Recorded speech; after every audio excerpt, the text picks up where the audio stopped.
Good morning, everybody. Welcome to today's Governor's Office of Federal Assistance training on allowability and cost principles. If you don't mind, I think we're going to wait just a moment or two longer. We have quite a few of those registered.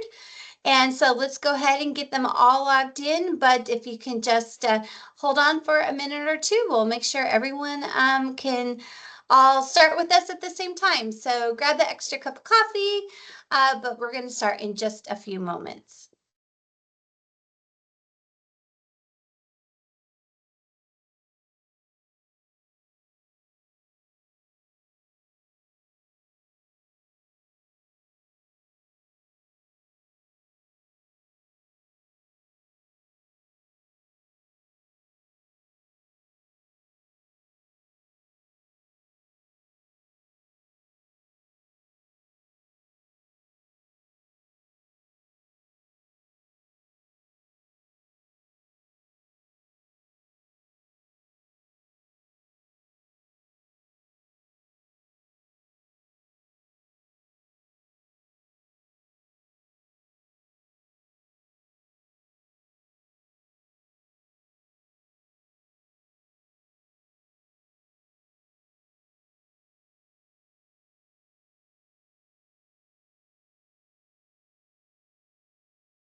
All right.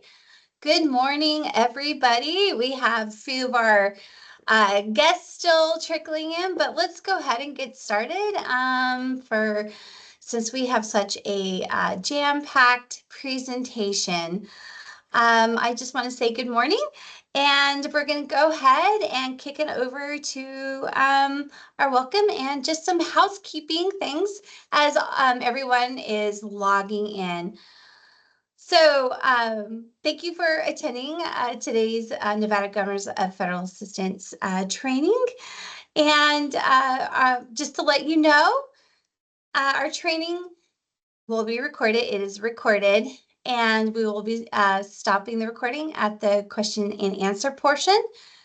And also, no worries, today's video and the resources that are shared, including the PowerPoints, the answers to any questions that are dropped that we get a chance to answer, they will all be emailed out to you. So no worries. If you want to rewatch, we'll have it for you.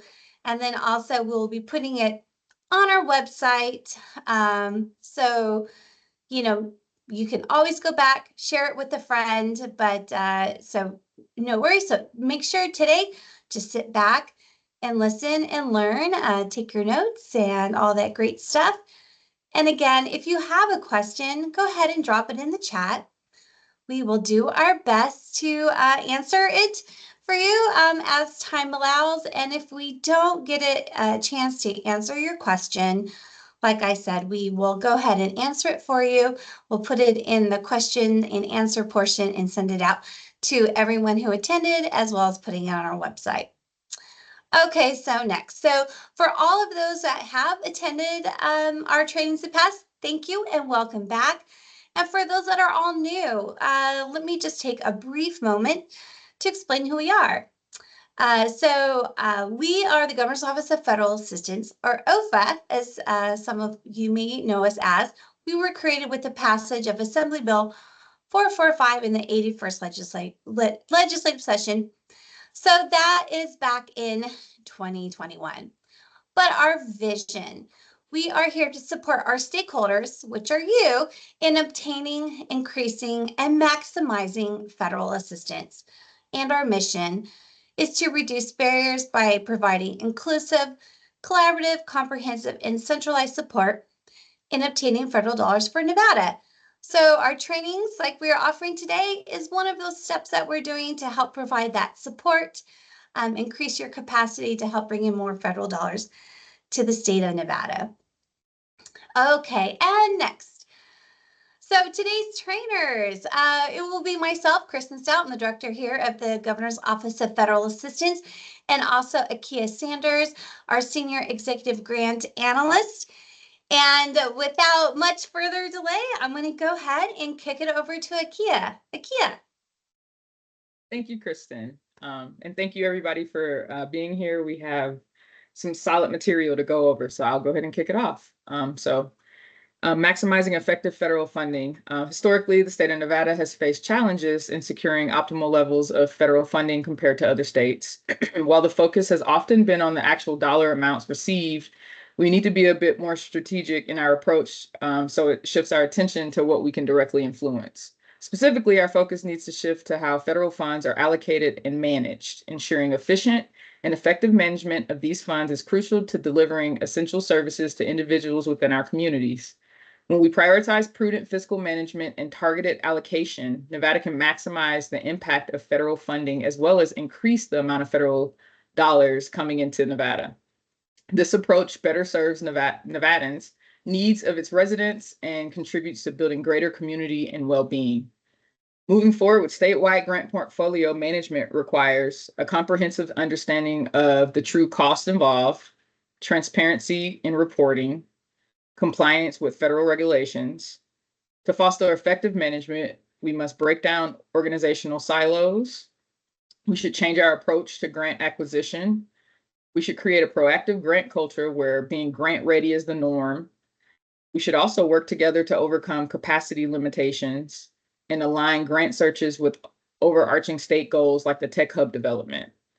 Encourage effective communication with programmatic and fiscal sides of a grant, and empower grant staff to make informed decisions and present opportunities to leadership for thoughtful consideration. It is also imperative to strengthen connections between our stakeholders and the state agencies to facilitate collaboration on federal initiatives. To achieve this, we must invest in our state agencies and staff to enhance their ability to identify and manage federal awards effectively. This includes the balance of ensuring successful pass-through of funds to non-federal entities while maintaining compliance and preventing financial losses. Key areas of focus should include regulatory adherence, robust monitoring systems, and comprehensive training programs and adherence to ethical practices. So today's learning objectives and goals. We will be overviewing a better understanding of federal cost principles, factors affecting allowability of cost, understanding general cost considerations, direct versus indirect costs, and understand selected items of cost. Before we get started, wanted to give you guys a little PSA and launch into our learning session. Please note that the information today is reflective of an overview of the general guidance principles related to the allowability and cost principles found in 2 CFR 200.400 subpart E cost principles. And I believe Shayna dropped that in the chat so you guys know. During our training today, if you find you have a question related to an item that is very specific to you or your federal grant, please go ahead and send us an email at grants@ofa.nv.gov, and Shannon will drop that in the chat as well. As our time is limited today, we only have an hour, so we'll do our best to go through these slides and try to answer your questions at the end. And remember, our training is recorded and will be sent out to you as well as posted on our website. We'll be covering a lot of material today in a short amount of time, but you will have another chance to view today's training once we post it on our website, and we'll send it out to everybody that registered for this training. We hope this training will be a great launch to those just learning about federal grant cost principles and are new to federal grants, as well as a nice refresher for those who are more experienced. All right, we'll roll over into the actual slides. So federal cost principles are regulations that help recipients and subrecipients determine eligible costs for specific activities identified in grant agreements and contracts, and it outlines financial management requirements, including audits. Application of cost principles are based on the fundamental premises that require the following: responsibility and efficiency, non-federal entities, and with the new 2 CFR updates, they're changing that terminology to recipient or subrecipient. So if you see that, if you're going through the 2 CFR, just so you know. Must efficiently and effectively administer federal awards using sound management practices and consistent accounting policies, ensuring proper cost documentation. Compliance and consistency. Entities are responsible for applying cost principles consistently across agreements, program objectives, and federal award items with special recognition for research institutions and student roles. Cost allocation and indirect costs.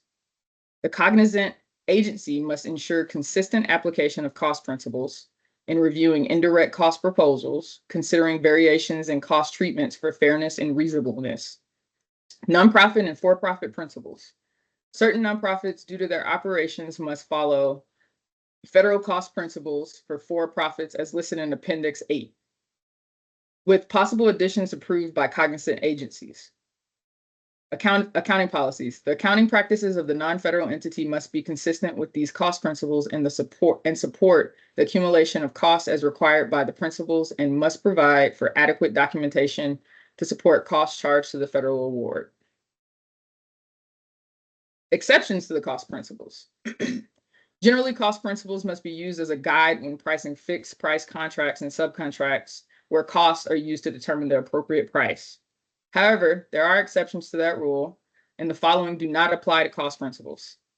Federal financing in the form of loans, scholarships, fellowships, traineeships, or other fixed amounts based on such items as education, allowance, or published tuition rates and fees.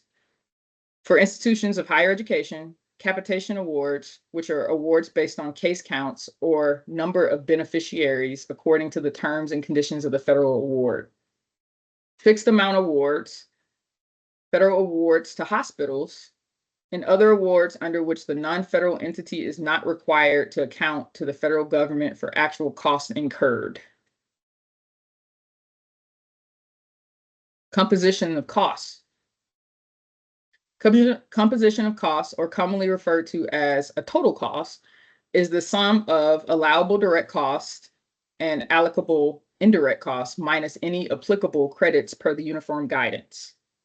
When determining if costs are allowed in a federal award, it is important to know what makes up the total cost. This includes not just direct expenses, but also indirect costs that might not be obvious at first. We will discuss both indirect and direct costs later in this presentation. Understanding these parts help us manage federal funds correctly and follow the rules and regulations. Factors affecting allowability of costs. There are specific factors that must be considered when determining whether a cost is allowable per the uniform guidance. Administrators that are involved in the process of authorizing the expenditure of federal funds must be familiar with the cost principles and apply them when determining whether a cost can be charged to a federal grant without penalty. For a cost to be allowable under the federal award, it must meet the following criteria. Cost must be necessary and reasonable for the federal award and should be related to it. Costs must follow any limits or exclusions set by the principles or the federal award. Costs must be consistent with policies that apply to both federally funded and other activities of the organization. Costs must be treated consistently. A cost can't be charged as a direct cost to a federal award if it's already been charged as an indirect cost for the same purpose.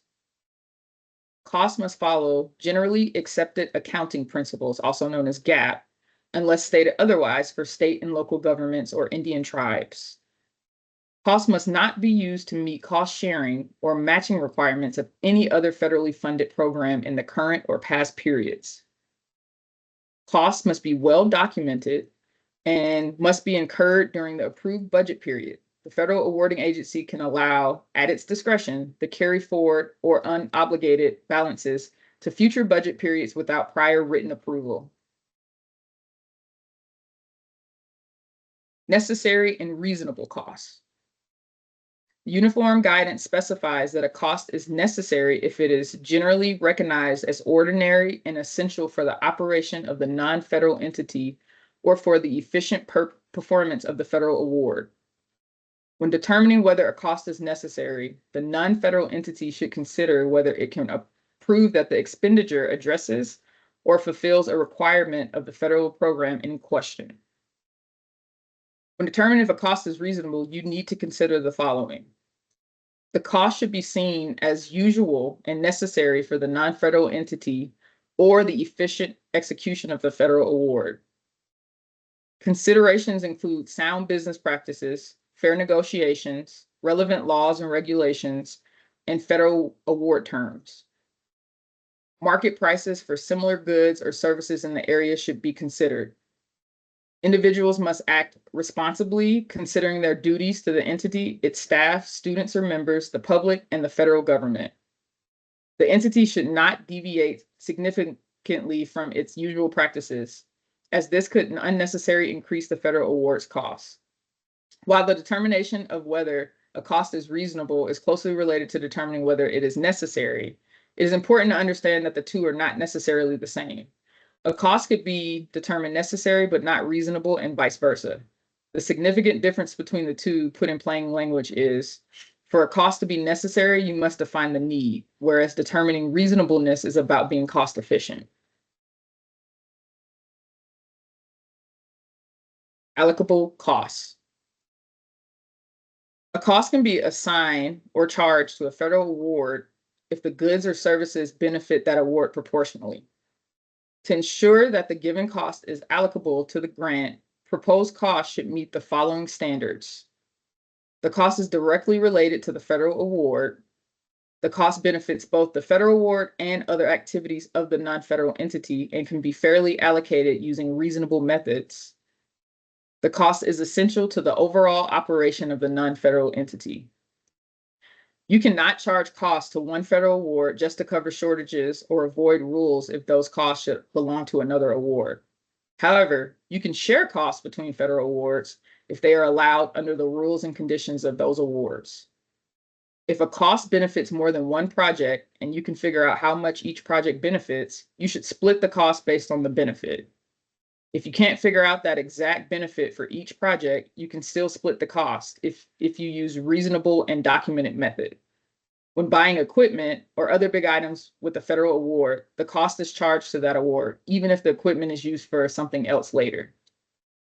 If the contract must follow cost accounting standards, also known as CAS or CAS, you must allocate costs according to those standards. When CAS applies, its rules for cost allocation override any other allocation rules in this part.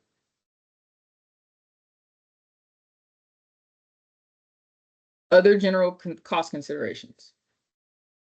Under any federal award, it can sometimes be hard to tell if certain costs are reasonable and appropriate. To avoid having these costs rejected or disputed later, the organization receiving the funds can ask for written approval from the agency managing the grant before incurring any special or unusual expenses.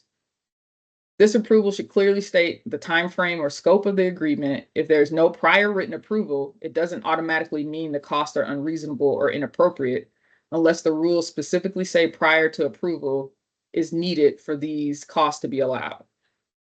This table lists specific cost items that require prior written approval to be allowable, and it cites the 2 CFR 200 part for further guidance.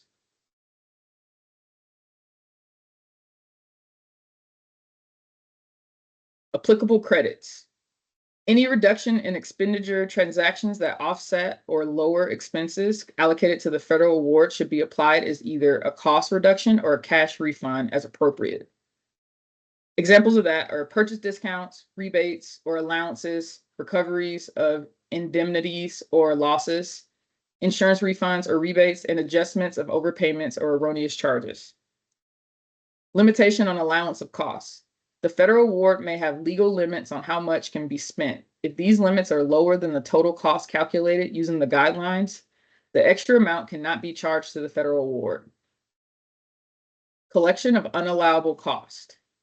If costs are found to be unallowable by the federal agency or related entity, any payments made for those costs must be refunded with interest unless the law or regulation says otherwise. And now we'll roll over to direct versus indirect costs, and I will turn it back over to Kristen. Great. Thank you, Akia. Oh my gosh, lots of information. And for all of those who maybe hopped on after we started, again, this video is recorded and you will be receiving the link to it as well as the PowerPoint slides and all the documentation that we have put together for you. So no worries.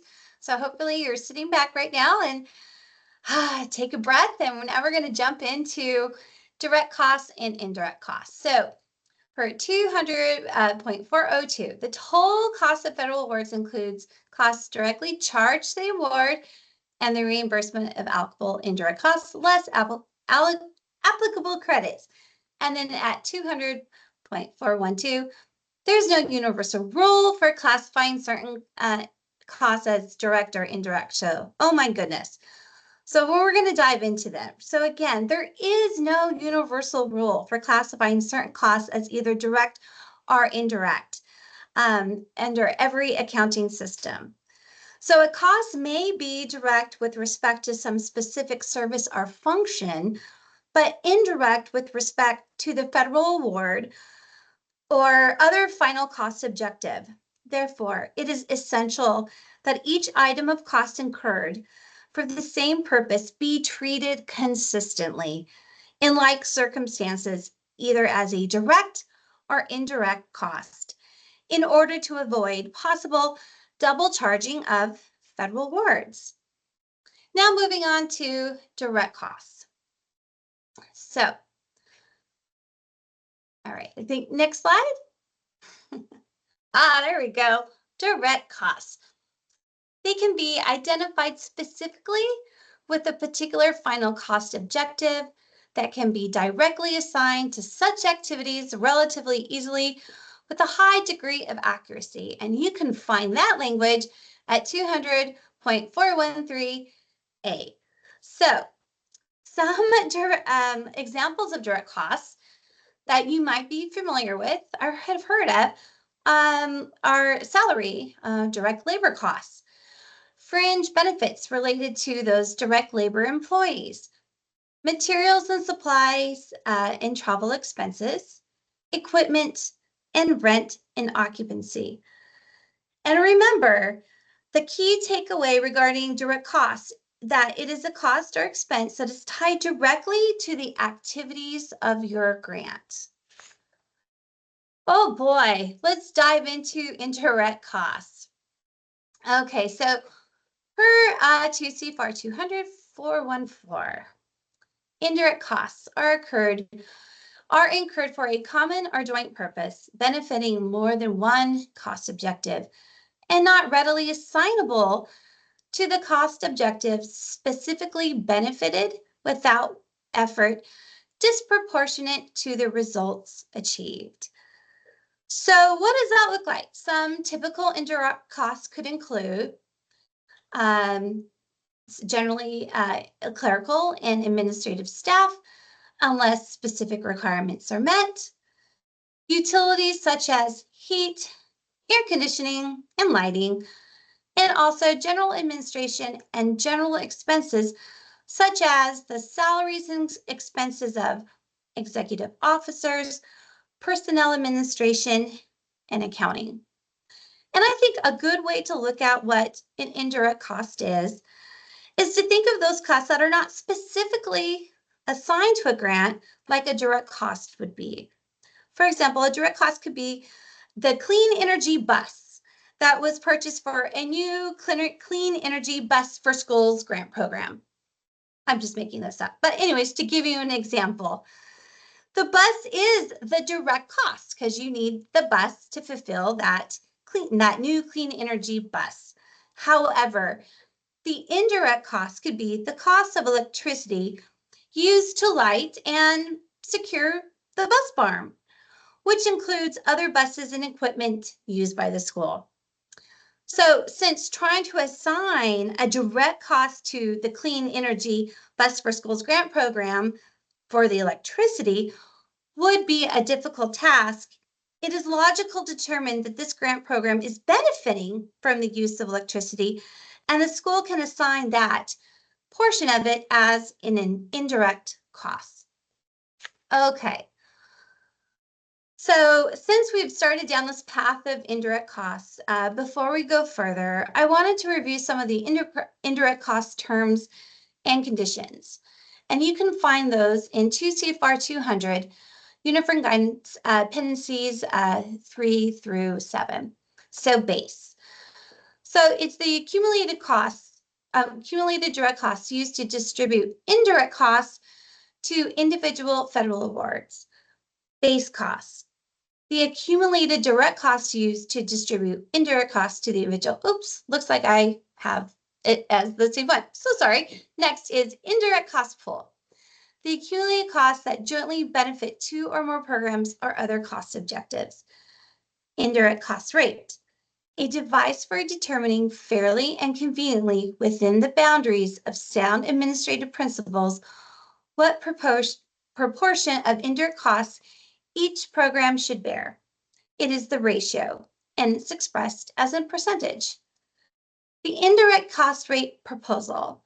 The documentation prepared by a non-federal entity and used to substantiate its request for the establishment of an indirect cost rate. And then next, the cost allocation plan, a written summary which shows how an organization allocates costs between two or more programs. All right, next slide. This slide provides an overview of how to calculate your indirect cost percentage. The indirect cost rate is a fair and convenient practice to determine what proportions of indirect costs each program should allow. An indirect cost rate represents the ratio between the total indirect expenses and some direct costs after excluding unallowable costs. An indirect cost rate treats indirect costs equally through an applied percentage that is charged to a programmatic function. So what does that look like? You take your indirect costs, which are your department / program / grant overhead plus agency-wide indirect costs divided by the direct project costs. This will give you your indirect cost rate percentage. I know it's a lot. So continue on with the indirect cost rates. There are 4 types under the OMB guidelines. First, you have your provisional rate, which is estimated. A temporary rate applicable to a specified period, which is used for funding, interim reimbursement, and reporting indirect costs, pending the establishment of a final rate for the period. Next is the final rate, or actual. Established after costs are known, underpayments are subject to availability of funds, and overpayments must be credited or returned. I feel like that's a nice little asterisk there. And then also fixed rate with the carry forward. The fixed rate with carry forward has an element of both their predetermined and provisional rates, but none of their detriments. A grantee can adjust its estimated rate to an actual rate. Predetermined rate. A predetermined rate is firm. It cannot be adjusted. Predetermined rates may not be used by non-federal entities that have not negotiated the rate with the cognizant agency for direct costs. All right. So negotiating that indirect cost rate, or your NICRA, with the federal cognizant agency. So what is a federal cognizant agency? It is a cognizant agency for indirect costs. Is the federal agency responsible for reviewing, negotiating, and approving cost allocation plans or indirect cost proposals on behalf of all federal agencies? The assignment of the cognizant agency for indirect costs is described for each agency in their relevant appendix. And so those have been provided for you. So take a look, see if any of those apply to your organization. So there's your Appendix 3 for institutions of higher education. Nonprofit organizations are in Appendix 4. State and local governments, you're going to find that in Appendix 5. And then for Indian tribes, Appendix 7. So that's where you're going to find all your information on that. Okay. So more on the negotiating your indirect cost rate, your NICRA, some more information. The federal funding notices must include the awarding agency's policies on direct cost rate reimbursement, matching, or cost share. So make sure to take some time to read through those NOFOs to find that information, because that will be listed in there. Indirect costs require a current negotiated indirect cost rate agreement, or NIGRA, or elect a de minimis rate. Negotiated rates must be accepted by all federal awarding agencies, and you can find that information at 200.414C1. And those pass-through entities must negotiate rate with the subrecipients if no approved rate exists. You can accept a prior negotiated rate with a different PTE. The de minimis rate is as applicable. And the pass-through entity cannot require the use of a de minimis indirect cost rate if the subrecipient has a federally approved rate. More information on this is just the highlights. Please go ahead and take a look at 2 CFR 200.332A4. Okay, so indirect costs. Whew. More to know. Okay.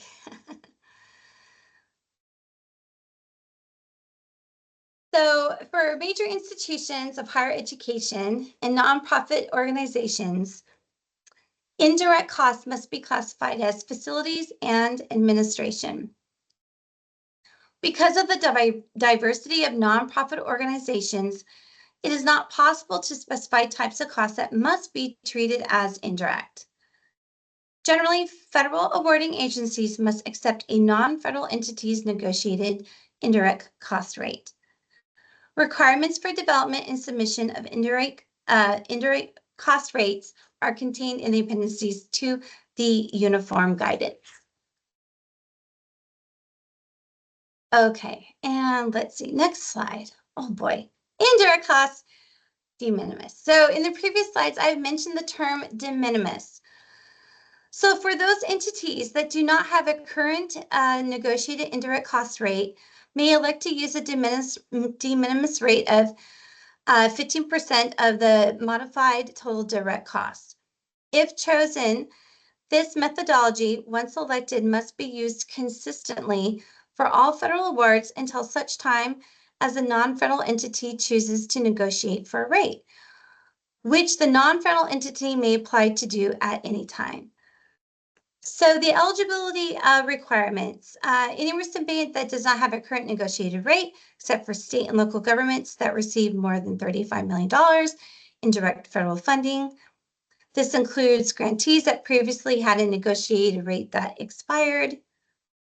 And what does that look like? So just to give you a little more information, what is modified total direct costs? So MTDC.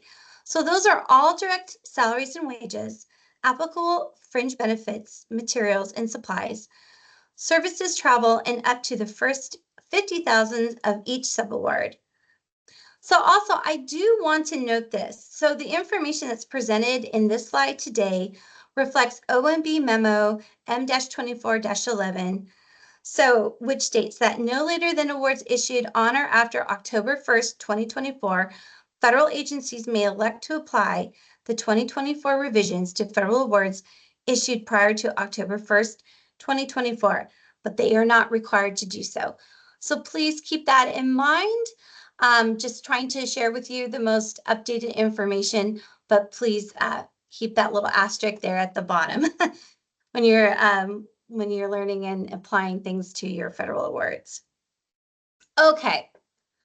All right. We have talked a lot about direct costs and indirect costs. There's so much information out there, and we do have only so much time, and we're just giving you a nice high overview.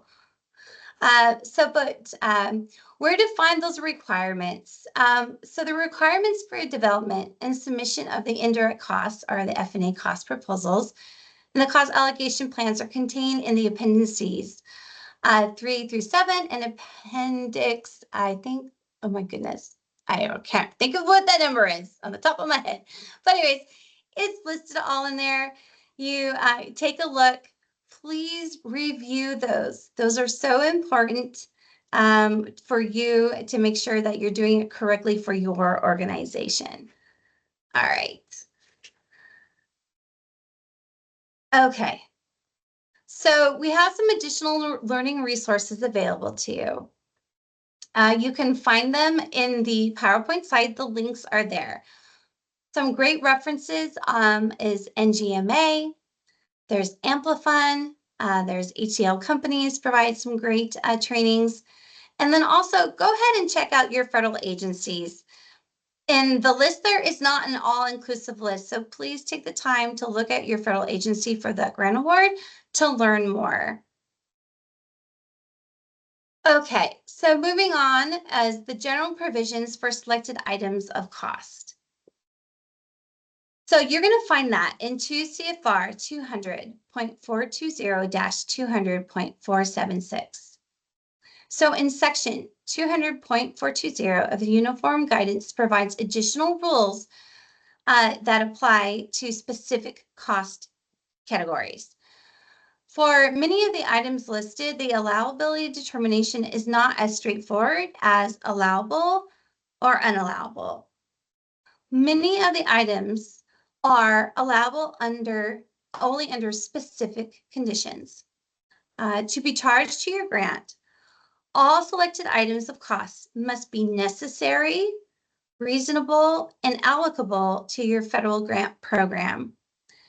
When in doubt, if a cost item is allowed, please reach out to your federal awarding agency. So in there, you're going to find the selected item and costs. So here are just a few examples, because to type them all out, we would have many, many PowerPoint slides. But just to give you an idea, I pulled out some of the ones that are the most common or thought about maybe.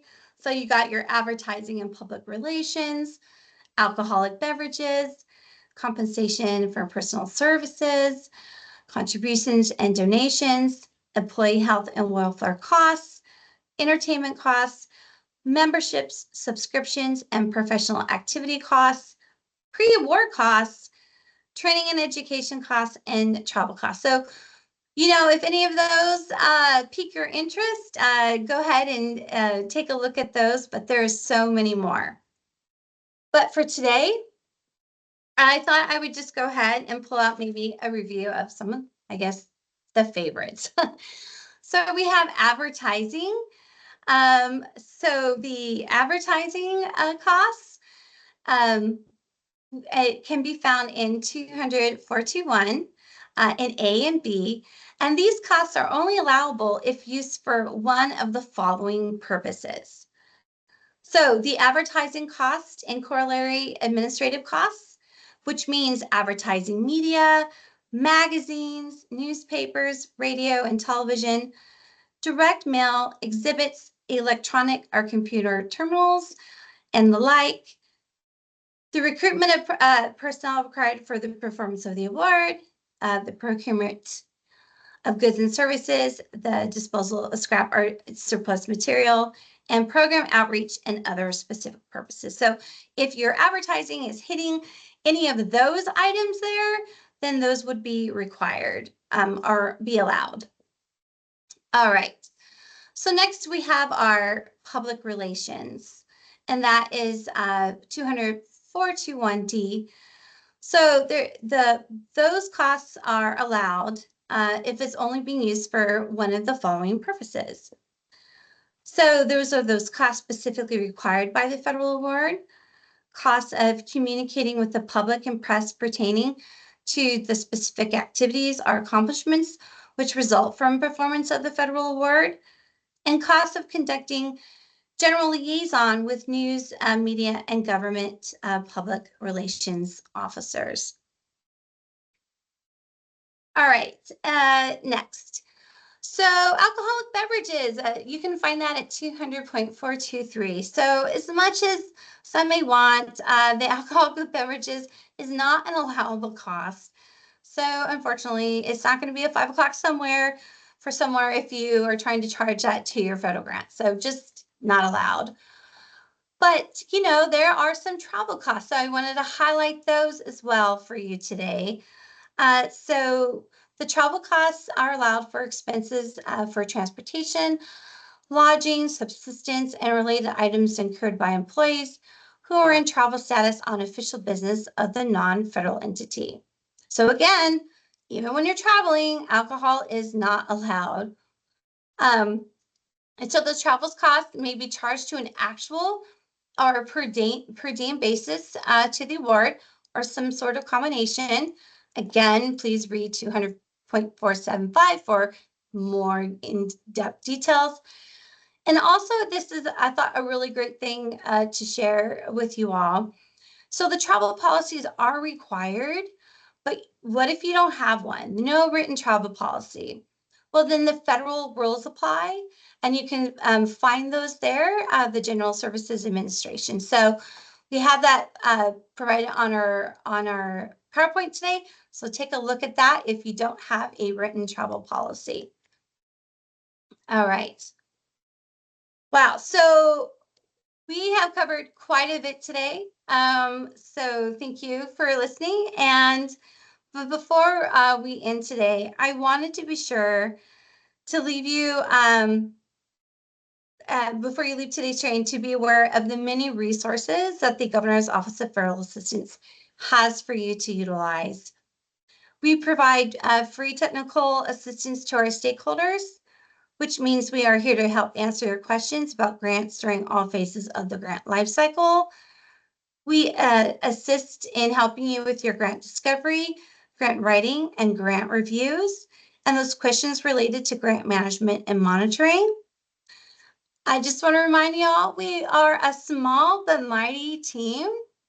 So please be sure to email your request to us at thegrants@ofa.mv.gov, and one of our analysts will respond.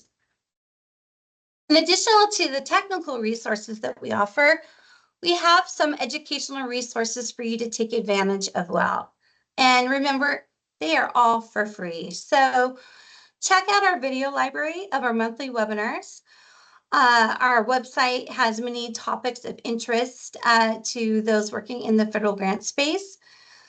And then also, I wanted to highlight, please become a registered user of our free online federal grant discovery platform.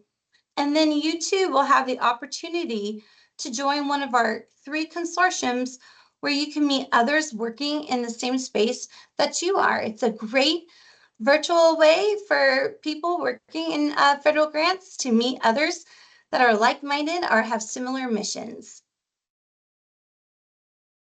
In your slide deck, we have also included the links to our most popular resources, making it even easier for you to stay connected to us via our weekly grants opportunities emails and our monthly newsletters, and plus so much more. So when you have a chance, when you take a look at your slide deck, hit those links and learn more. And actually, and then one of the most important functions of the Governor's Office of Federal Assistance, we are that official single point of contact for the required intergovernmental review for federal grants, as well as for all state agencies who are required to notify us for any grant that you're applying for, received, or you're closing out. And you can find our notification form on our website as well. But so remember, when you're looking at those grants that you're applying for, and it is subject to an intergovernmental review, that is us. We are that single point of contact. All right. And last, please take a few moments of your time after our training to complete our survey.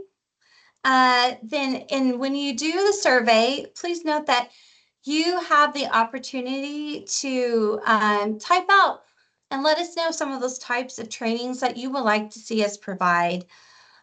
Just please know that your input is greatly appreciated, as it truly informs us on the development of our training calendar. And I do believe that Shana dropped the link into our chat. All right. think I'll drink some water now.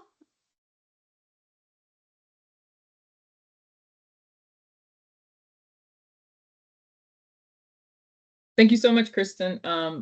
At this time, we're going to open it up for questions. So it looks like there was one in the chat. And so I'll go ahead and go over that one.